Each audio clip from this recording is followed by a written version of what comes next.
అసలే ఒంటరితనం అటుపై నిరీక్షణం అసలే ఒంటరితనం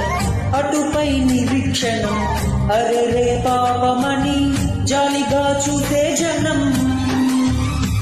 ఘోరంత గొడవ జరిగితే కొండంత కోపమా నన్ను దిలి నువ్వు ఉండగలవ నిజం చెప్పవమ్మా అందరినీ ఇలా వెంటపడి అడగాల సరదాగా నువ్వే ఎదురైతే సరిపోదా ఎదురపుతున్న రాత్రి నడిగా గూటికి చేరిన గువ్వల నడిగా చల్లగాలి నడిగా ఆ చందమామ నడిగా ప్రియురాలి జాడ చెప్పరేమని అందరినీ ఇలా వెంటపడి అడగాల